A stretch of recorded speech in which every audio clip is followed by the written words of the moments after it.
Hey everyone, welcome to my channel. Today I'm going to be talking to you guys about what spirit guides are and how you can connect with yours.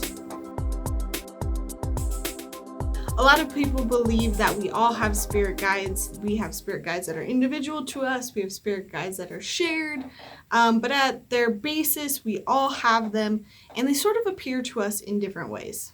Their sole purpose is to help us become more enlightened, to help us connect with the divine, to get guidance on our lives. It's really a guide that connects us in this realm, in this space, and the space that's beyond, whether you call that heaven or the afterlife or the universe, whatever it is to you, they're sort of that bridge between those two worlds.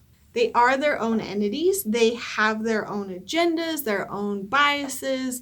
They have a range of how high vibe they are, is what I like to say. Sometimes you'll come across guides that are so high vibe that all they care about is just getting you to the best, most enlightened state ever. And then there's some guides who are a little bit more fun, probably playful. And then, at the very opposite end, spirits that are not guides have their own biases. Like, think about grandma or somebody who's passed in spirit that's coming through and is like, you need to stop dating that dude. That's definitely not a guide.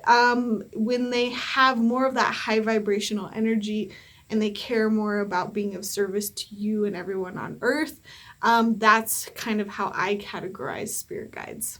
So spirit guides can take on different forms. So some people see their spirit guides as biblical figures. Some people see them as angels. Some people see them as animals. Some people see them as mythical creatures. What else? Some people see them as gods or goddesses, maybe even historical figures, sometimes celebrities even. And the metaphysical community has all sorts of names for these ascended masters, archangels, this X-dimensional, whatever.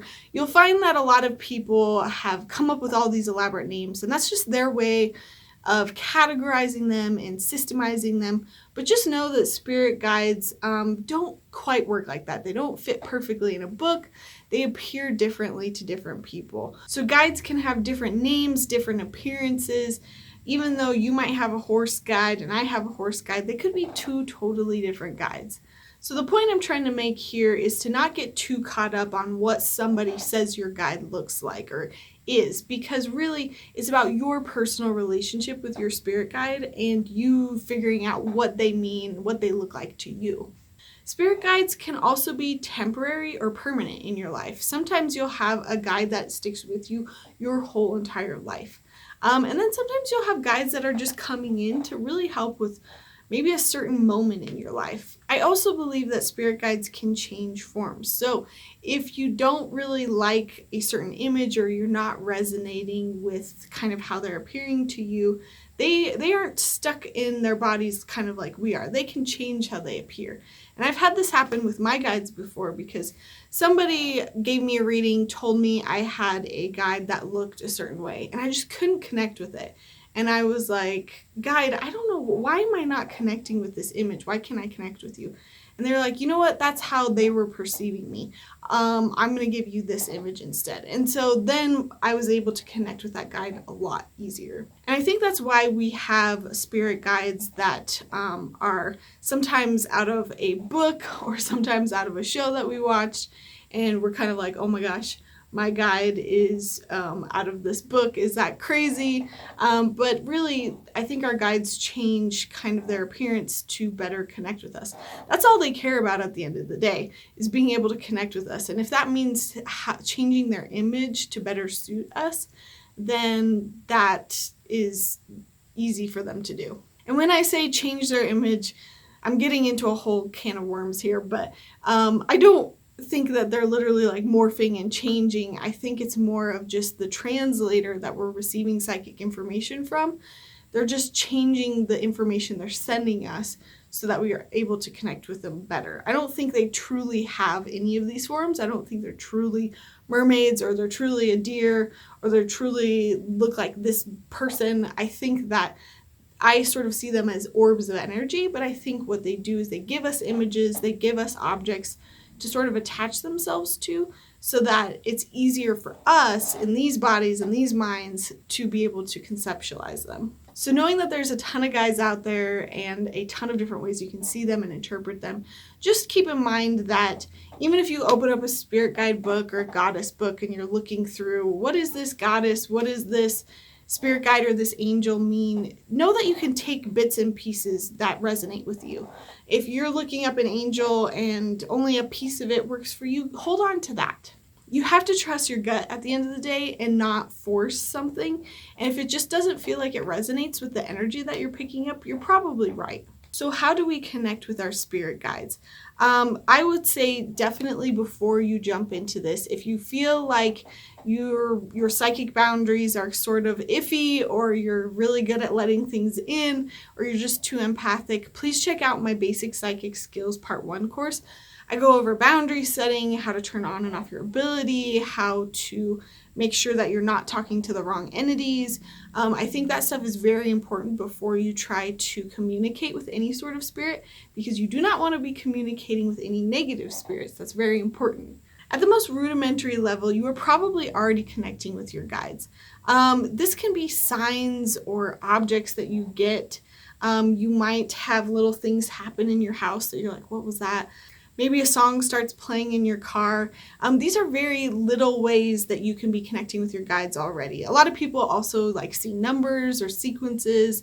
That's like first steps of starting to communicate with your guides. They try to communicate with us as much and as often as they can. And sometimes when your psychic ability isn't as developed, they'll use these sort of basic things to connect with us. Even if your psychic skills aren't super honed, another thing that you can do kind of when you're a beginner is to just pick up some tarot cards.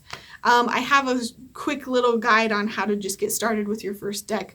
Even if you don't feel super practiced or knowing, I give you all of the basics so that you're doing it safely. And you can use tarot cards to connect with your guides. Easy peasy. You don't have to be a psychic to do that.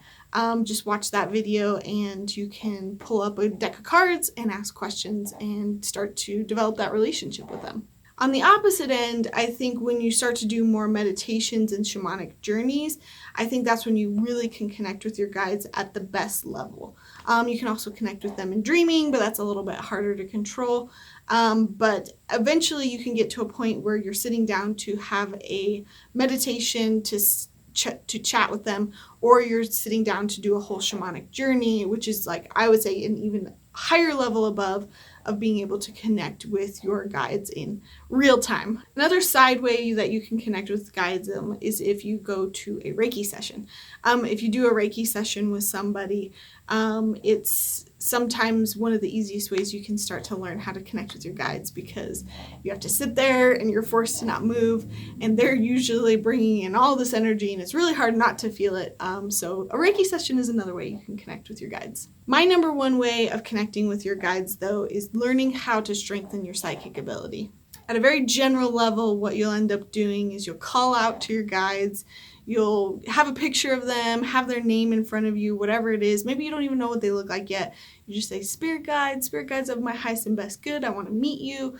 And if you're in a meditative space, when you're in a space of receiving, and you start to recognize how you're receiving psychic information using the 6 clairs, then you'll be able to start to pick up on their messages. You can ask them what they look like.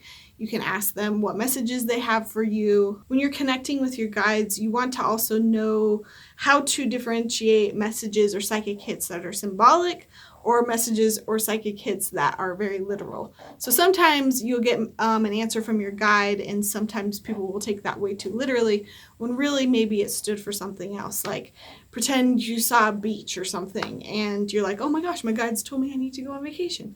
And that's might be taking it too literally. Whereas maybe when they showed you the beach, they meant it's time to relax. And the more you communicate with your guides, the more you'll notice patterns of behavior and how they communicate with you. I've found that when I read other people, they have very different ways of communicating with their guides. My guides like to joke and play with me a lot. I've met some people who have very serious guides because they're a very serious person. So know that your guides are going to be different and interact with you in different ways than maybe someone else's guides. So the more you sort of establish a relationship with them, the easier it'll be to be like, oh, this is my guide coming in. I know this. And know too that when you're connecting with them, to thank them, to acknowledge what they have to say, to record what they have to say, and act on it. If you are asking them for information and you're asking them for help, and then you just go off and ignore everything they say, the next time you come around, they're less likely to help you because they're like, well, she's not going to listen to me anyway. Why should I give her information? So no matter which way you decide to connect with your guides, any of these ways, at the basic level, you can pull out some tarot cards.